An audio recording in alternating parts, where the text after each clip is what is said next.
Well, welcome to the latest edition of TV on the Net. I'm your host, Tom Vartanian. Today's show brought to you by AmeriQ Credit Union, for every day, for everything. Located next to Little Caesars at 3944 Route 281 in Cortland. By Right Angle Creek Farm and Marathon, all natural, pasture-raised Angus beef from our farm to your table. By the Cortland Voice, the exclusive media partner of TV on the Net. For all your local news and sports in Cortland County at no cost to you, check out CortlandVoice.com. By the Royal Auto Group on Route 281 in Cortland, the home of no hassle, no razzle-dazzle. Check them out at RoyalAutoGroup.com. By Yeaman Real Estate at the entrance to Yeaman Park off I-81 exit 11 in Cortland. And by DJ Philly C. Make your wedding, party, or event extra special with the best DJ in the area. Contact DJ Philly C at 607-745-4346. Well, this is one of two guys I really wanted to get on a podcast, as we're well into them now. Mick Lowry gave me my first inkling into what sports was like back when St. Mary's had teams. Well, my guest today is another one of those guys that has a lot of ties with St. Mary's. He's a good friend of Mick Lowry's. Last I knew, he was still on the scorebook at Cortland. He finally got out of the Cortland high school basketball scorebook days, but he was there for many years. But you still see him around town all the time. You still see him at the waterworks, piddling around once in a while doing different things, and you see him around St. Mary's, the school, and the church all the time. But joining us today, Mike Dexter. Mike, welcome. Thank you. Like I said, this is going to be, like I said, there's a lot to talk about. The biggest thing, reason why I want to talk to you is about fast pitch, but we'll back up a little bit and start a little bit about your day. What got you hooked into sports when you were young? And I know you did play for St. Mary's for a while. What got you hooked in sports? Hooked into sports was we had a lot of parents at St. Mary's who were alumni of St. Mary's High School, which opened in 1928. The first athletic teams at St. Mary's were the early 30s, 32, 33, 34. And the first graduating class at St. Mary's was 1935. And some of the alumni that went to St. Mary's at that time had some kids that I was in school with starting at St. Mary's in 1952. So probably in the second or third grade, people like Mel Sheridan, Dana Morgan, Leo O'Donnell, Les Court, people that had ties to St. Mary's started running sports programs in the grade schools at St. Mary's. So I got tied into that mainly because my classmates were children of people that went to St. Mary's High School. So that probably was my original tie-in to St. Mary's sports. Having gone to St. Mary's for 13 years from K through 12, we saw a lot of changes at St. Mary's in sports. There were a couple gentlemen that were at St. Mary's, one being Bob Martin, who coached football at St. Mary's for 25 years, from 1935 until about mid-1950s. And a guy named Harold Deke McAvoy, who had a funeral home in Cortland. Deke had the funeral home next to the school. He had 4 boys who all attended St. Mary's School, and Deke became the basketball coach. He was the first basketball coach at St. Mary's, probably in about 1935, and was there until 1951. When another alumnus of St. Mary's, Jim Casey, who graduated from St. Mary's in the 40s, took over the basketball program in 1951. Jim was an alumnus of St. Mary's, was a basketball player at St. Mary's, and coached for like 9 years at St. Mary's until 1960-61. Probably the best team that ever came out of St. Mary's up until my era in the 60s was the 1958-1959 basketball team that opened the new gymnasium at St. Mary's in 1958-59, and they ended up being 16-4, won the Tri-County League that they played in, and went to the playoffs. At that time, Catholic schools, private schools were not allowed to play in the public school playoffs. So they had diocesan playoffs amongst the Catholic high schools just in the diocese. And that team that played in 58-59, I knew a lot of them because my sister graduated from 1957 from St. Mary's, Mary, and my sister Ann graduated in 1959. And back then, the girls didn't have many sports at St. Mary's. Basically, intramural sports and both of my sisters were the scorekeepers for St. Mary's varsity basketball. So I went to most of the home games, and most of the home games at that time, before they built the new gymnasium in 58, 59, were up on the third floor of the school that we see today at 61 North Main Street. The gymnasium was on the third floor. There was no cafeteria. The school was kind of bursting at the seams at that time. There were almost 500 kids enrolled in St. Mary's school, grade school K through 12. So when they built the new gymnasium in 58, 59, it not only was a benefit to the sports program, having a gymnasium, had a cafeteria where we got hot lunches, and they added 2 classrooms at St. Mary's. They also went to the third floor, and the gymnasium, the floor is still the same floor that they used for the basketball games. It became 4 new classrooms, which was a big benefit to the parish because the school was really outgrowing the school with the number of kids. So they put 6 new classrooms in when they built the new addition. But the 58-59 team was some of the local people that I knew, like Tony Zerillo, who had Zerillo's Greenhouse, Jack Hayes, Daryl Cordery, Joe Matus. There were a lot of people that I grew up with watching them play on the third floor. So it was kind of a treat to go to the new gymnasium. When I was a kid, we played on the third floor, but in the new gym was built, I became a basketball player in the new gym. It would have been the junior high, which are 7th and 8th grade at the time. So then the sports program at St. Mary's kind of took off in the 60s. Our first athletic director, phys ed teacher, was a guy named Pete Palesci, who played football up at Cortland State for 4 years. He may still hold the record for the longest punt up there. I doubt if he does, but he was a punter, left-footed. He became the first phys ed teacher at St. Mary's and took over the football program from Bob Martin, who, like I said earlier, was there for 25 years. So Pete coached for 2 or 3 years, and then another guy from Cortland State named Ed Doby, he came to St. Mary's as the next phys ed coach. And at the time, Jim Casey, who had retired in 60-61, the new basketball coach became Ed Doby. And at that time, I was in junior high. Well, actually, I was a freshman in high school. And many of you will know the local attorney in Cortland at that time, Dick Shea, who took over the JV basketball program in 1961.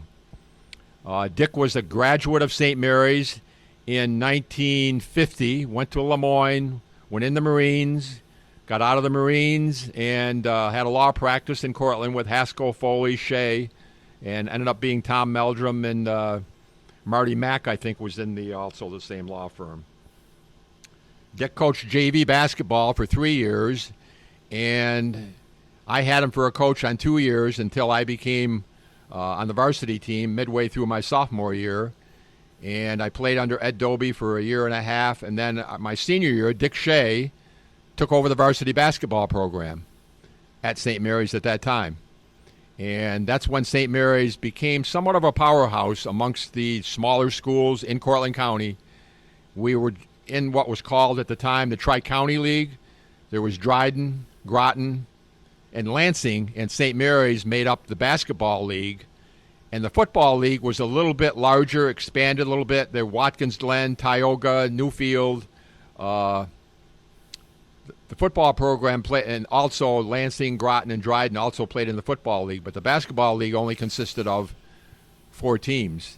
At that particular time, Homer having been in the county league at one time, and the county league ended up being McGraw, Truxton, Virgil, Marathon, and St. Mary's. At that time, McGraw and St. Mary's was a huge rivalry. If you didn't get your tickets ahead of time, you probably weren't going to get in the gymnasium to watch McGraw and St. Mary's go at it on the basketball court. Dick Shea was the basketball coach until the school closed in 1970. Was very successful, had some very, very good teams. They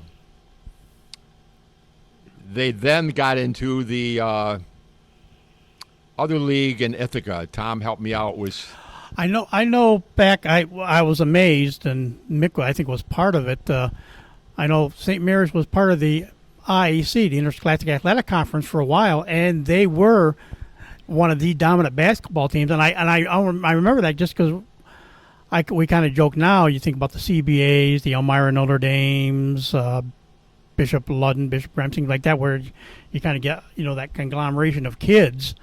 But Mick was on the one team, and he said guys on his team, he had Norb Schickel, who went on and was really good at Dryden, and a couple guys, I forgot who he told me, he got a couple guys from like Marathon, I think maybe a kid from Homer. Pat Young, who was in Truxton in 1969. When Truxton closed in 69, Pat Young came to St. Mary's.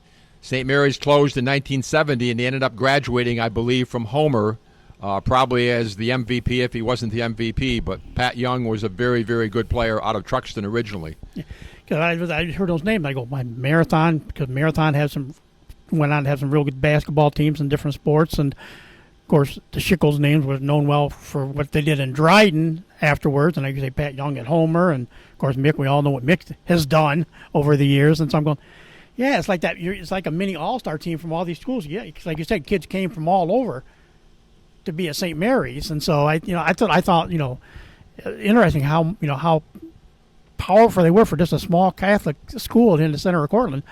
What a force they were in high school sports in the area. We were basically probably a Class D school, which would have been the size of Truxton. Marathon may have been a little bit bigger. Dryden, Groton, and Lansing were a little bit bigger, but in 1963-64, the football program kind of took off under the leadership of Bobby Stevens, who was a big athlete at Cortland High. And Bobby Stevens came to St. Mary's in 63-64 and built a record of winning tri-county championships, the IAC, when they finally ended up in the IAC. And Bobby Stevens and Dick Shea and my brother Jer, who took over the baseball team, they were very, very successful. And in the late 1960s, the basketball team in 1968, I believe, went 18-2. The football team was probably 7-1, and the baseball team won their league or were very close to winning their league. So in the late 60s, St. Mary's was a very, very outstanding athletic program that really won some championships with schools that were quite a bit larger. But the reputation at St. Mary's was always kind of help me out here, Tom. I'm looking for a word to describe athletics. I played at St. Mary's. I played baseball and basketball at St. Mary's. I didn't play football. I played football 1 year, and my love was basketball, so I decided that I didn't really want to not be able to play basketball, so I guess I didn't want to get hurt playing football, so I ended up playing basketball strictly and baseball at my 3 or 4 years in the high school at St. Mary's. Yeah, like I said, it was funny how good those teams were. And like I said, again, we joke about it now. And like you said back then, which I thought was interesting, the Catholic leagues had their own tournament. You couldn't play in the public. That's the big debate now we see all the time. With all your years you spent, doing the book at Cortland High School and all stuff, and saying, okay, why do they have to play the CBAs and why are you, playing the Catholic schools? Because there still are enough of them around that they could have their own little separate tournament, really, outside of because that's that's one of Chip Stewart's favorite pet peeves in soccer. So you end up playing a private school somewhere down the road, and in state tournaments especially. But there was enough that you could really have a state tournament with the Catholic schools or private schools that are around. They still could have their own separate tournaments. A lot of the Catholic schools kind of take a hit today because of recruiting. They can get kids to come and play in the Catholic schools. A lot of it has to do tuition-wise, and that's why a lot you see CBA and Bishop Ludden and Grimes being so successful, because the kids can cross public school lines and be able to go to any school they want to. As long as they can pay the tuition, then, yeah, they can get into any school they want. And so that's been a benefit to some of the Catholic schools today. And like you said, the high school did disappear. They tried here a few years ago to go back and try to start expanding it, the level a little bit, and it just never totally worked out. So it's pretty much now just the pre-K and out, elementary kids again. But So you mentioned your brother, and I think it's fun because Mick, played under Jer, and you grew up with Jer. What was Jer like as far as growing up, as far as an older brother, and sports wise and everything? We had our little battles as far as playing sports, but we were always today. That's one of the things today. We were always on the baseball field in the summertime. We always played baseball. There wasn't a day that went by that we didn't play a game of baseball someplace, either Randall Field, Dexter Park, Beaudry Field. Today, you just don't see kids on the ball fields today. I don't know what they're doing, but they're not on the ball fields playing ball. Growing up with Jer being 2 years older than I was, I guess I probably always looked up to him a little bit as an athlete, but I got to say that Jer played football for 4 years. He was a quarterback, which is where he got a lot of his knowledge as far as being the sports editor at the Cortland Standard. He worked there probably close to 40 years. He started right out of high school doing some of the St. Mary's games, which kind of got me in a little bit behind the eight ball because, not to brag, but I was the high scorer on the basketball team, and my brother did the write-up, so sometimes the byline got me in a little bit of trouble in saying, why does Mike have his name in the paper all the time? Well, I averaged 22 points a game my senior year at St. Mary's, so it was kind of a no-brainer to put my name in the paper, even though sometimes it got me in a little bit of hot water with my classmates and my classmates' parents, who couldn't quite understand why Mike was always getting the headlines. But Jer was a good athlete. He played football, basketball. Jer's problem when he was in school was Jer had some knee problems. So Jer was constantly battling a knee issue, playing football, basketball, baseball. Jer was the catcher. He wasn't very big, but the baseball teams at that time when we were playing weren't very good in the early 60s until the late 60s when the baseball really kind of took off. And instead it was kind of a lead-in for Jer working at the Cortland Standard under Raul Randall, who was there for years and years and years. Jer got his feet wet by doing, like I said, St. Mary's sports right out of high school. And then Jer finally worked at the newspaper, and there isn't very much that my brother doesn't know about Cortland County sports and the Cleveland Indians and the Cleveland Browns. How we got into those two teams, I'm not really quite sure, but Jer became quite a historian and knows there were so many activities that went on in Cortland County, the Homer Braves being one of them. Jer knows a lot about the Homer Braves, the St. Mary's Fidelity basketball, which was a huge drawing card way back in the 30s and 40s when the Fidelity, sponsored by St. Mary's Church, had a basketball team.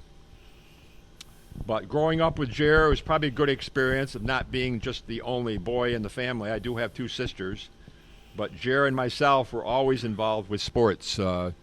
Mainly at St. Mary's when we were in school, but we were also, like I said earlier, we were always on the basketball court in the summers and on the baseball field during the summers also. So I guess it was kind of an advantage of having Jer 2 years older than I was and learning some of the ropes from my big brother. Like you said, you had your two sisters, and of course, women's sports weren't big back then, back in the 30s, 40s, 50s, and stuff like that, even the 60s. Women's sports wasn't there, but what kind of athletes were your two sisters if there had been teams? They probably wouldn't have been much of athletes on the court. Like I said earlier, both my sisters kept score for the basketball teams, which I think I added at the time was kind of a benefit for me. I could watch the home games, but I would wait up at nights for my sisters to get home from going to the basketball games and looking at the scorebooks to see who scored the points. St. Mary's was not a real successful basketball program in the 50s, but they were very entertaining. It was an alternative to the local high school, Cortland High School, which had some pretty good teams. But I don't think my sister Ann was a very, very good swimmer. Olympic swimmer? No, I don't think so. But my sister Mary, she got involved with sports because she was kind of the tomboy in the family, and she got involved probably playing with the boys on the basketball court and on the baseball field.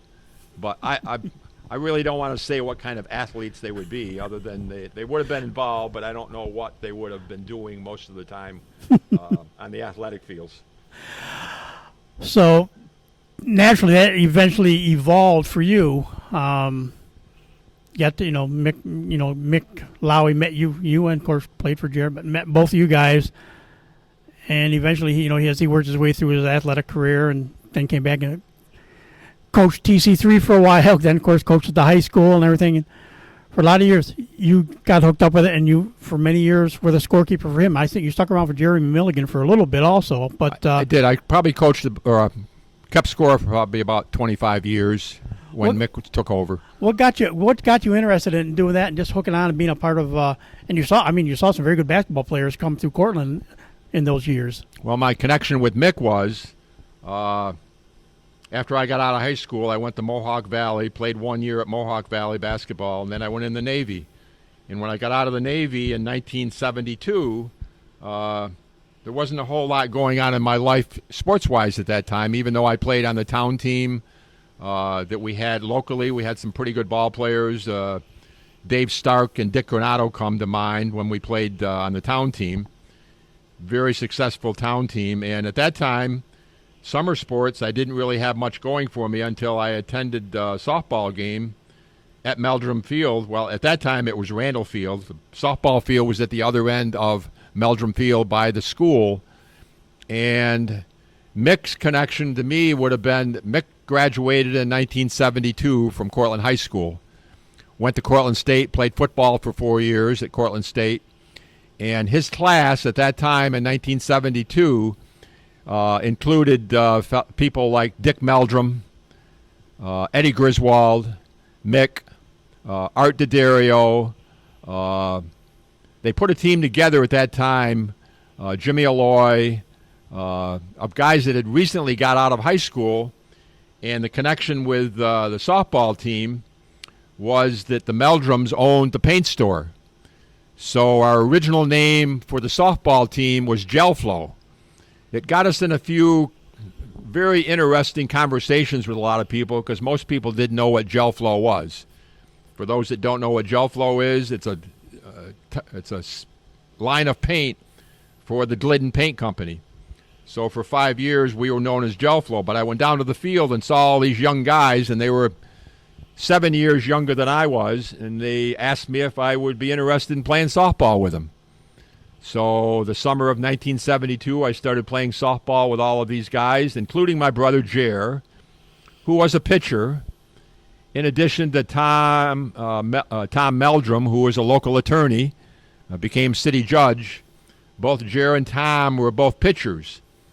So this local team that we started at the time was a lot of local, newly graduated high school ball players, and we kind of took on the world at 1972 through 1978. There was a team in Cortland known as Morgan's Sunoco, Pickett's Sunoco, and they became our biggest rivalry in 1973 when we played Pickett's and Morgan's and other teams known as Empire Construction, the Pine Grove Inn. It was basically a 6-team league at the time, but Pickett's and Morgan's were the team in Cortland to beat. Some of the ball players that played on Pickett's and Morgan's would have been Chris Dewey, Carl Ripley, who has recently passed, Billy Butler and Donnie Butler, Samson Cotta, and one of the guys that played with Morgan's and Pickett's was a guy named Dick Ellsworth.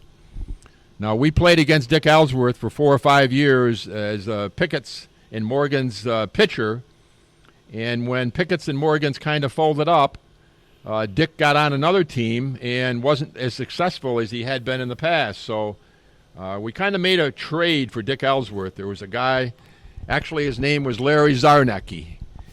He ended up being a football coach up at Cortland State, and he had played softball. So Dick lined him up, and the thing was, we found out that Larry, I think to my best of knowledge, wasn't really a fast pitch player. He was a slow pitch player. So we made a trade for Dick Ellsworth in the late 70s, early 80s to have Dick Ellsworth come and play with the Red Dragon, who we became the Red Dragon after 5 years of being Gelflow. We became the Red Dragon, sponsored by Butch Manich on Tompkins Street, which has also since closed. And Dick Ellsworth pitched for our team probably for 25 years. We needed a pitcher. Mick was a pitcher at the time. Mick learned how to pitch. So we won a lot of games with two pitchers that weren't overpowering, but they were cagey. Dick Ellsworth and Mick took us to a lot of tournaments. We won several tournaments with the both of them.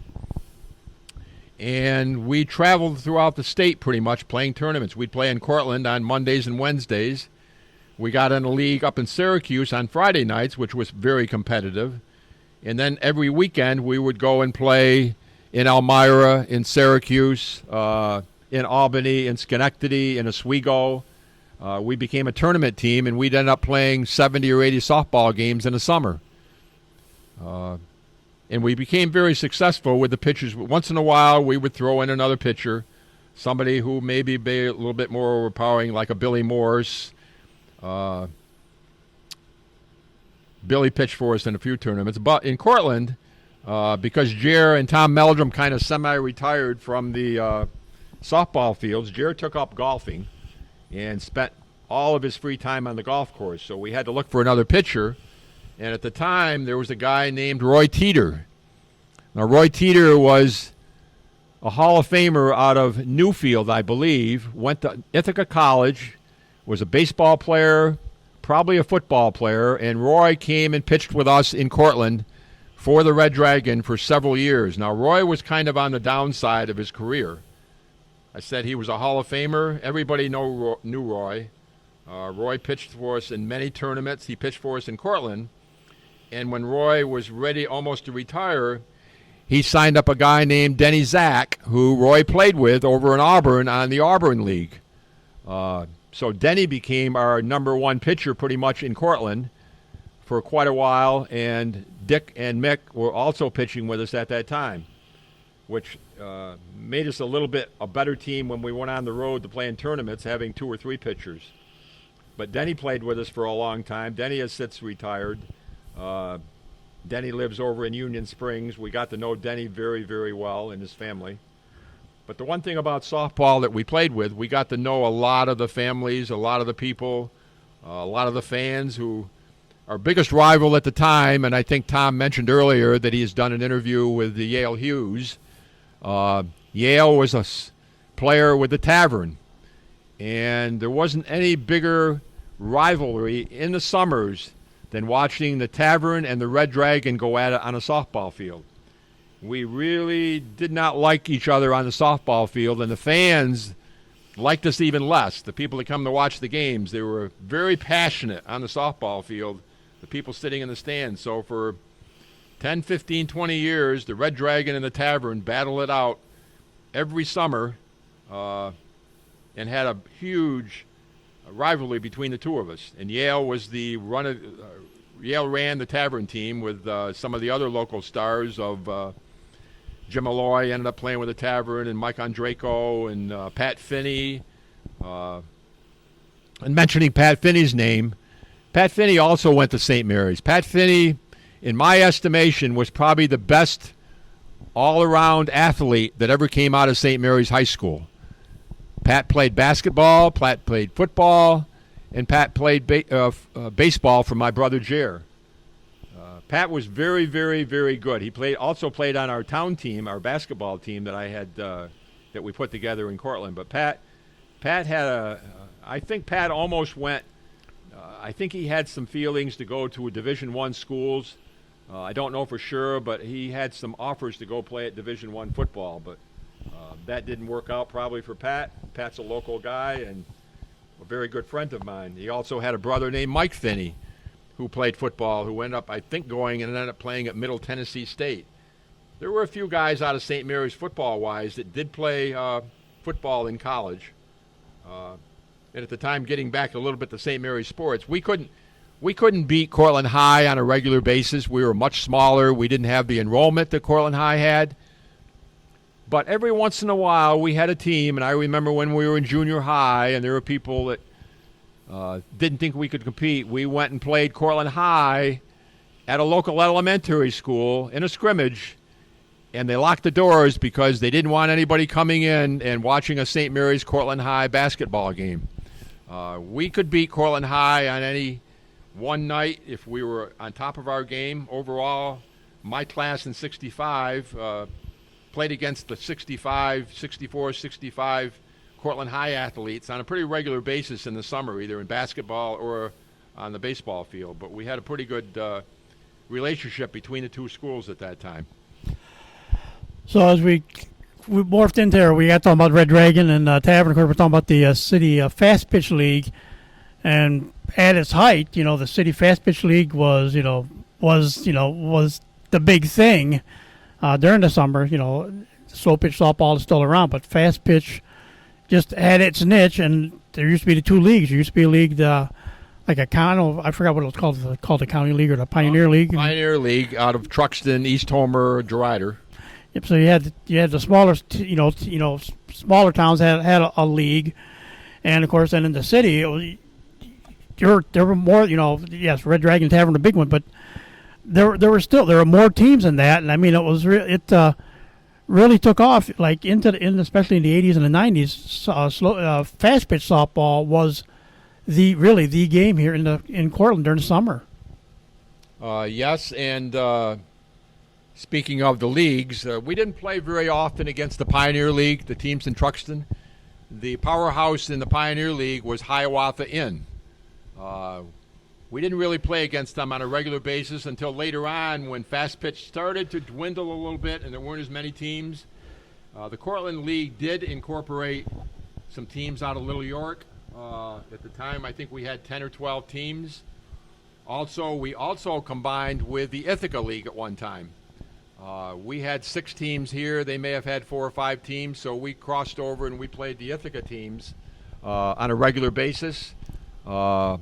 A team by Ides Bowling Lane that was run by the Dyers. There was Billy Dyer and Mike Dyer and the father, Dan, Senior and Junior, and we got playing against the Ithaca teams in the Fast Pitch League, which only intensified the rivalry because Billy Morris played on a team out of Ithaca, and we went up against him several times in the playoffs.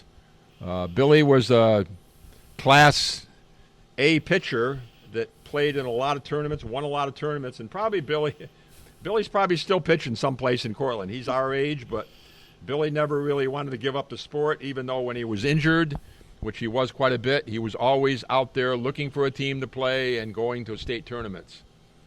But we did combine with the Pioneer League later on. We did go over to DeRuyter. We went to Truxton, played on the John J. McGraw Field once in a while.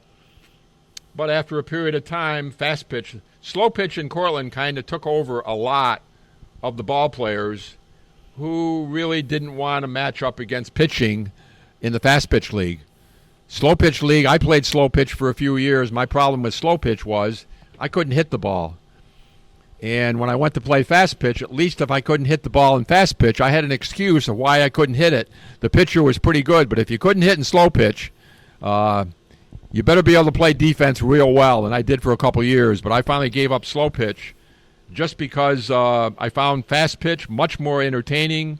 It was much more like baseball that we grew up with. Slow pitch was you score 5 runs, you go out, the other team comes out and scores 6 runs. It was just run around the bases and score a lot of runs, whereas fast pitch, it was a lot more skill. You could do the bunting, you could do the hit and running, games the 2-1, 3-2. People really didn't find that too entertaining not to be able to score a run. So slow pitch kind of took over the fields, and that's one of the reasons I would probably say fast pitch went away. Probably the biggest reason was pitching. If you didn't have a pitcher in fast pitch, you probably weren't going to be on the top of the ladder for very long. Slow pitch was obviously there were pitchers who could do some things with the ball, but certainly not like they could with fast pitch. So guys started to stop playing fast pitch in order to play slow pitch. It was just more of an offensive game and not a defensive game, and that was not the way that I grew up playing the game, which was playing defense and having. And Mick and Dick were great pitchers, but we were also very good in the field. And if you had a good defensive team and you could field the ball, they might not strike out as many guys as Billy Morris or Roy Teeter or Denny Zach would, but if you could play good defense, you could stay in a lot of ball games, and we did. Actually, a quick story about Denny was that when we formed a state league and we got into the state league, which was a little bit overmatched for us, But Denny played for a team out of Auburn, and Denny played against us in tournaments and in that particular league. We won 3 games one year in the league, and I think 2 of them were against Denny. It was 2-1 or 1-0 because we played defense, and Denny didn't get any runs behind him, and we beat Denny, and that was always something that we didn't like beating Denny, but we knew that if we played good defense against Denny, because Denny was not always overpowering, so we had some good matchups with Denny, even though he was a teammate for a long time. We'd go up against him in some of the tournaments. And the fast pitch softball was kind of like that kind of transformed because I remember my dad played back in the 50s and 60s, 50s and early 60s and stuff. Town team baseball was the big thing, and this kind of became, even though there were a lot more teams just in Cortland alone, but then when you, like you say, the Pioneer League with the different villages all having teams and of course teams all around, there's a fast pitch softball kind of took over what town team baseball used to be. Yes, in Cortland, and my brother Jer we used to do an old-timers game up until fast pitch went away a few years ago. We do an old-timers game, and Jer always came. In every old-timers game, he would try to pick out an era of fast pitch softball in Cortland. It basically started probably in the late 30s, 40s as an industrial fast pitch league because all of the industry in Cortland had their own softball teams. There was the Wickwire Brothers, there was Brockway Trucks, there was Smith Corona, there was Edlin Machinery, a lot of the local business. The team that I grew up with when I was a kid going down the Meldrum Field and watching the number one team that I always watched, and they were called Phil's Cash Market. And guys that were legends in Cortland fast pitch softball, guys like Tommy Berardi, Dom Chiara, Phil Savino, they played on Phil's Cash Market, and they always had the nicest uniforms. A couple guys named Nick and Bart Fisk both played on that team.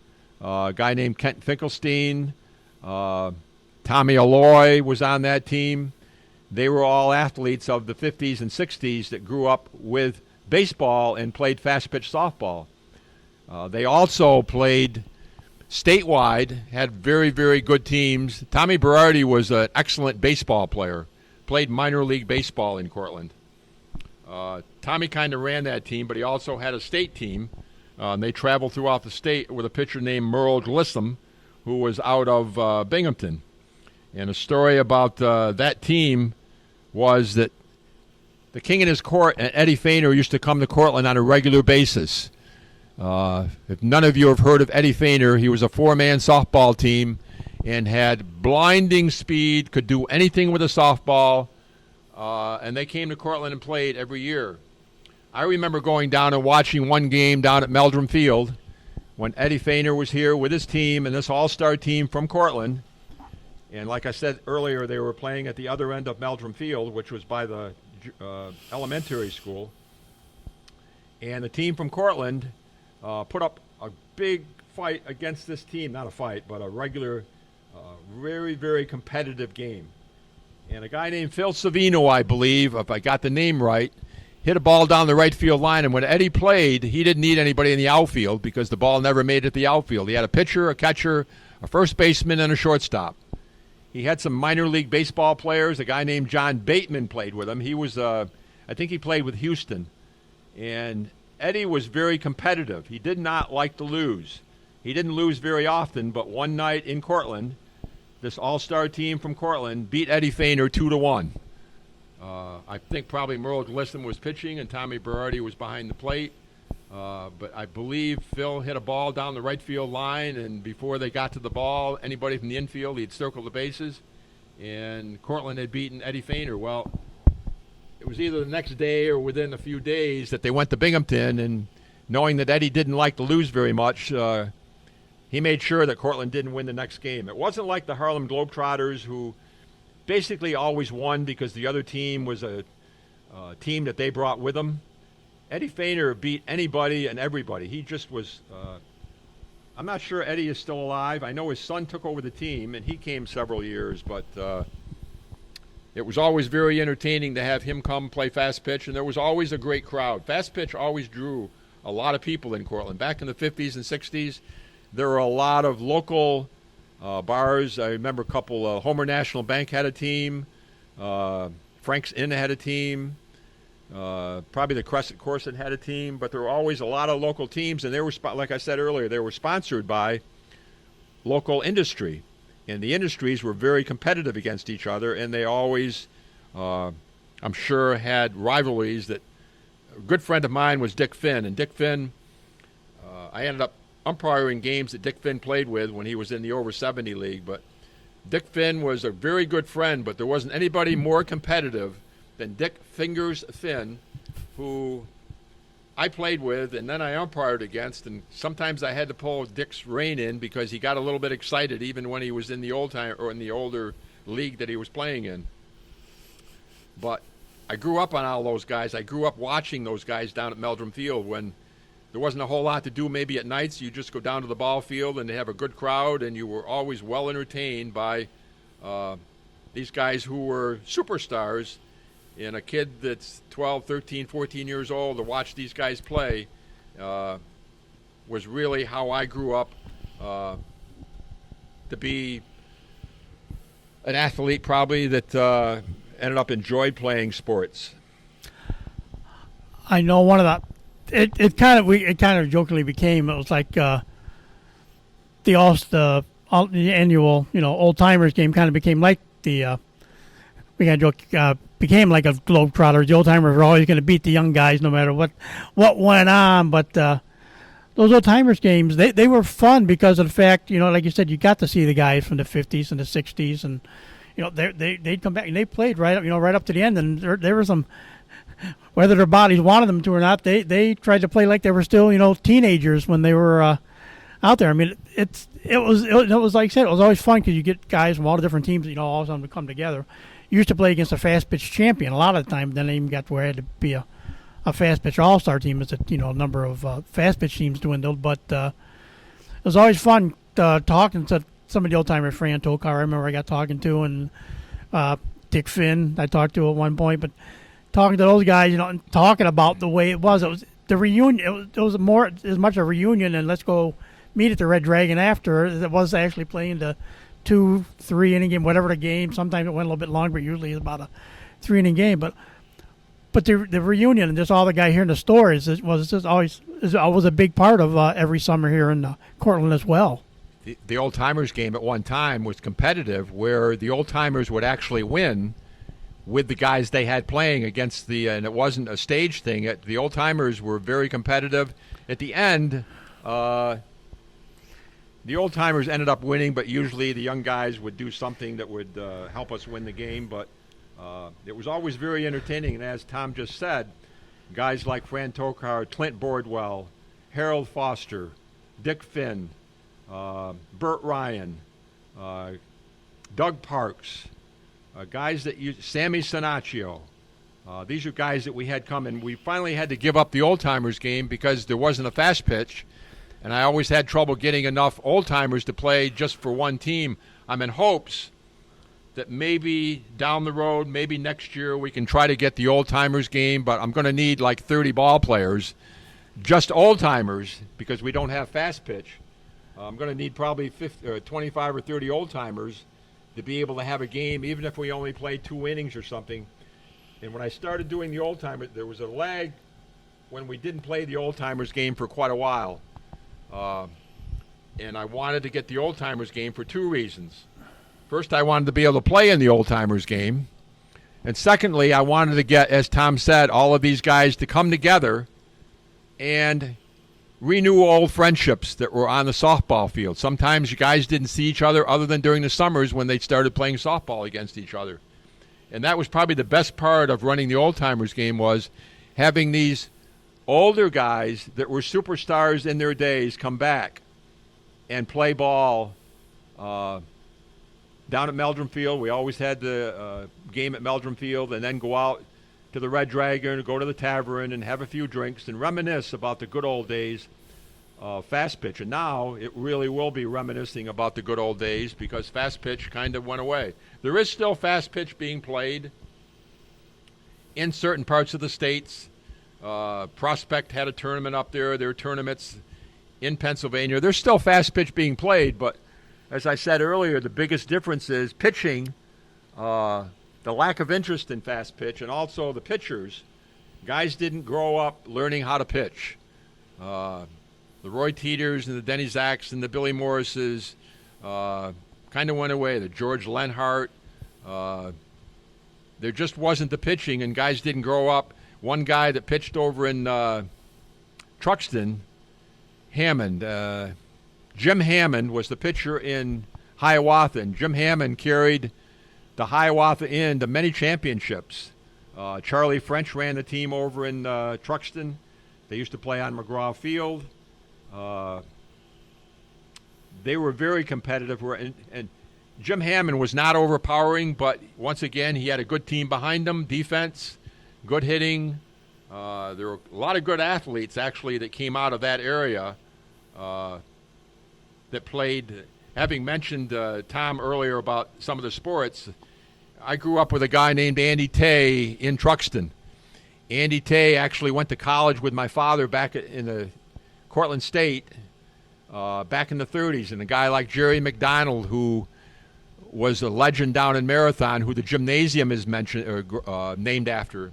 Andy Tay has a monument in Truxton built by Charlie French and a bunch of his friends, and Andy Tay was a man before his time because we used to go to Truxton and play ball, and Andy was doing things in Truxton she didn't do outside of Truxton, like re-entry rules and pinch runners, and Andy did everything in Truxton. Andy was the coach of the soccer team, the basketball team, the baseball team, drove the bus, taught swimming, taught music. Andy did a little bit of everything, and that's the way Cortland County was a long time. George Butts at Homer was the same kind of person. Jerry McDonald, Bob Springer in Cincinnatus. And my brother Jer has done a history on all of these guys, and he had a sit-down a long time ago, sitting down the Bob Springers, the Andy Tays, the George Butts, the Jerry McDonalds, and sitting down and just talking about when all of these schools were one-man shows. These guys that I mentioned all coached all of the sports. They did just about everything. Today, everything is kind of, everybody has a specialty that they coach in, that they do. But back in those days, everybody, the coaches, did just about everything. Tom?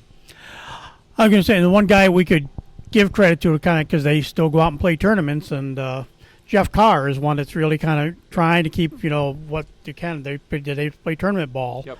But I did an interview with his son that just graduated. Jason just graduated from Cortland High School, and he said he's trying to learn because he would like to see fast pitch going. So he's trying to learn how to be a fast pitch softball pitcher. But it just goes counterintuitive to what you do is playing baseball and throwing the ball. There's different, but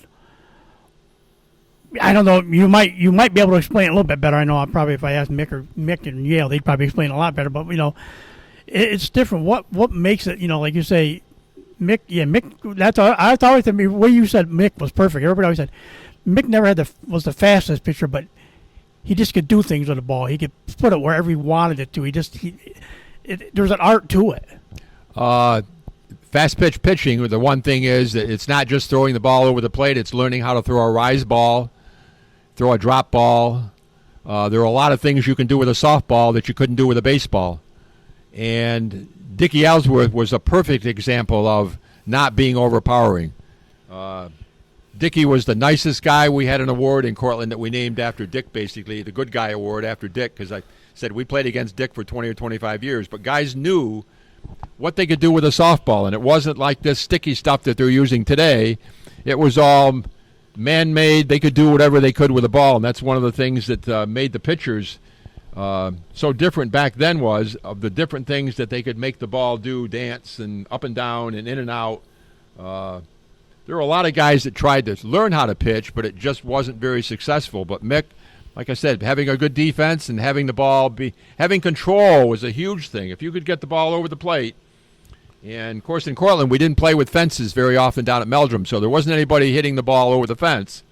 If you could keep the ball in play, you could be very successful in Cortland and have a pretty good offensive team behind you. I played with some really, really good athletes, several of them that came out of Cortland State that played fast pitch softball. I'm not sure many of them played. One guy that comes to mind is Stu Frankel, who was a baseball player up at Cortland State. He started playing ball with us back in the 70s after he got out of Cortland State. And he was left-handed. We made a catcher out of him being left-handed. But there are a lot of good baseball players that went to Cortland State or even in the area that ended up playing with us on our fast-pitch softball team because they wanted to play baseball, basically. It was called softball, but it was a baseball game. You could do everything in fast-pitch softball that you could do in baseball, whereas slow pitch, you can't do that. You can't steal. You can't hit and run. You can't bunt. A lot of the rules that they made, I played in the over 55 league for several years, and some of the rules that we had to do, and like you couldn't slide into home, you had two plates, you had constantly had pinch runners, you was the re-entry rule always was in effect, and there was even one time when you couldn't hit the ball up the middle because the pitcher was going to get hurt and he was older. So if you hit the ball up the middle, it was an out, which went against everything we grew up learning. Was you try to hit the ball up the middle, and the senior league just said, no, don't hit the ball up the middle because you're not going to get on base. So pitching obviously was the name of the game. There's no doubt that you had to have somebody that could get the ball over the plate. And Mick and Dick were very good at getting the ball over the plate. What made the Red Dragon Tavern rivalry what it became? Like I said, it was just funny to hear the stories about that. You know, even like at the old timers game, you know, you could sit people. I came and watched because I remember Jimmy Alloy playing, and then, you know, and they'd come back. People would come back out and watch just to see. You know, they're all older too, but they're just to watch you guys play. What was it about the Red Dragon and Tavern that was such a rivalry? The athletes were good. The fans were very loyal to their teams, and the intensity of the games, like I said earlier, there wasn't anything bigger rivalry than watching the Red Dragon, and the games were always competitive. I know they'll say they beat us more, we beat them more, but the games between the Red Dragon and a lot of them were my friends off the softball field, but when we were on the softball field, there was one goal, and that was to win the game.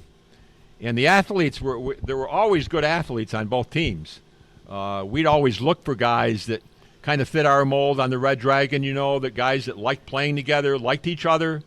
I think that was the biggest thing is when we played the Red Dragon that we had a bunch of guys on the team that blended in very well. Looking at a picture here of some of the guys that Matt Rohde, Art D'Addario, Dick Ellsworth, Mick Lowey, Eddie Griswold, Tim Woods, Sean Babcock, Dick Meldrum, Austin. They were all guys that basically liked each other off the softball field. There wasn't a whole lot of competition amongst us individually to see who could be the biggest star. It was, bottom line, win the game. In the Tavern, we had some good rivalries against other teams, one of them being the team from Ithaca. We didn't like them. They didn't like us.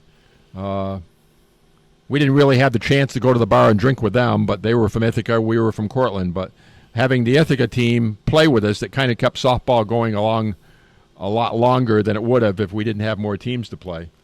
I remember that last year or so that I remember of fast pitch.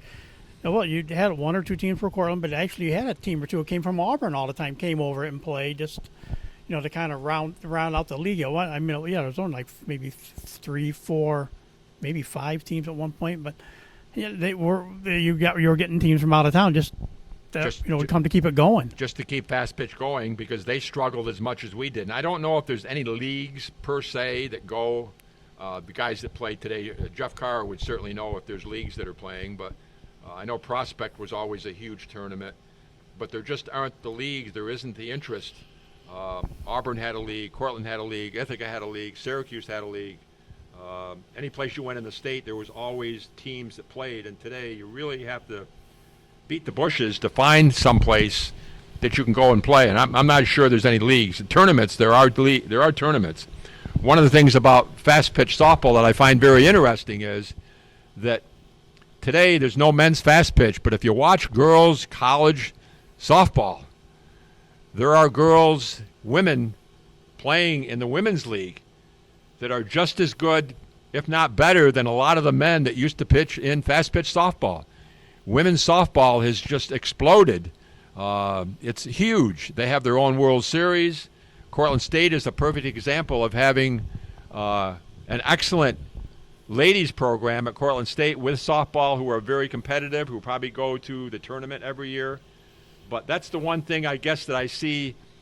The boys and the men are not learning how to pitch, but the women see an opening to be able to go, and they're probably professional leagues, not as much as there is in baseball, but watching college women's softball, those pitchers, I couldn't hit fast pitch as it was. I know I certainly couldn't hit against a lot of these women who have.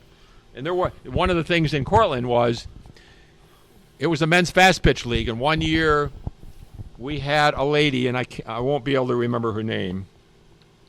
She played on the Homer High School team, was very, very good, and it came to the situation she wanted to play fast pitch softball, but because there wasn't any fast pitch softball in Cortland, we sat and had a meeting as to whether or not we were going to allow this girl/lady who pitched for Homer High School, whether or not we were going to allow her to pitch in our league.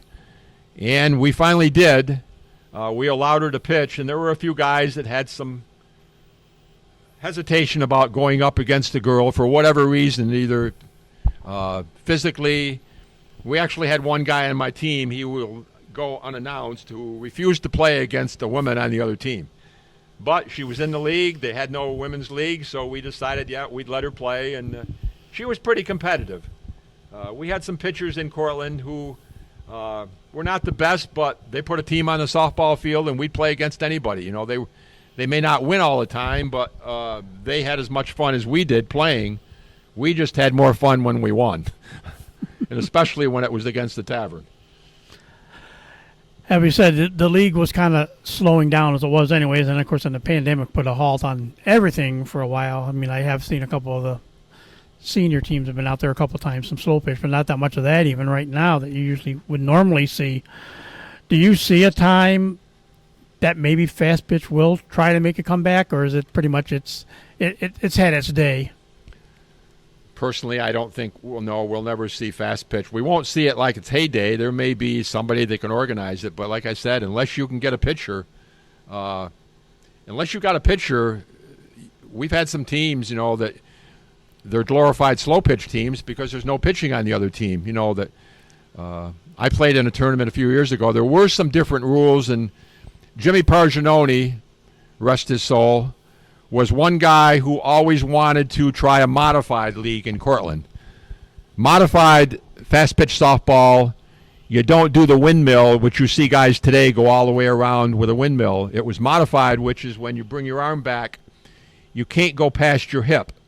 So there was a lot less speed on the ball.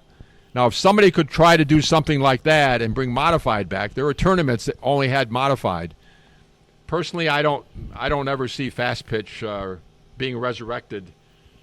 Certainly not on the level that it used to be played, but maybe someday if there's some kids, and the kids are going to be the ones that are going to have to do it, the younger guys that come out of high school that like playing baseball, although if you played baseball in high school now, the crush is the biggest thing in these minor leagues, not minor leagues, but these college leagues that they have, that kids get out of college or while they're in college go and play in some of these other leagues that they have for college players. There really has to be an interest in continuing to play the game like they played the game when they were kids, like baseball. It's just pitching is the name of the game. There's no doubt about it. And no, I don't see fast pitch, certainly not in my lifetime, ever coming back and being the glory game that it used to be. Well, Mike, I want to thank you for taking time to talk to us. Like I said, we got to look into the history of St. Mary sports quite a bit, which I wanted, and we had a good chance to talk about some, fast pitch softball back when it was the thing in the Cortland as well. So, thank you for taking time to talk to us today. I appreciate your asking me, and I hope that you're very successful in your podcast that you have, and maybe you can continue. Maybe you can talk up sports. Maybe you can talk up fast pitch softball, and maybe there's somebody out there listening that may just take the challenge of saying, yep, we're going to try to do fast pitch again. So thanks, Tom. And that'll do it for this edition of TV on the Net. Today's show brought to you by AmeriQ Credit Union, for every day, for everything. Located next to Little Caesars at 3944 Route 281 in Cortland. By Right Angle Creek Farm and Marathon. All natural, pasture-raised Angus beef from our farm to your table. By the Cortland Voice, the exclusive media partner of TV on the Net. For all your local news and sports in Cortland County at no cost to you, check out CortlandVoice.com. By the Royal Auto Group on Route 281 in Cortland, the home of no hassle, no razzle-dazzle. Check them out at RoyalAutoGroup.com. By Yeaman Real Estate at the entrance to Yeaman Park off I-81 Exit 11 in Cortland.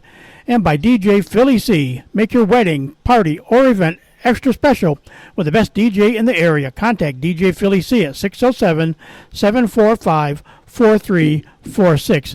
So for my guest Mike Dexter and yours truly, Tom Vartanian, thanks for listening, and we'll talk to you again soon.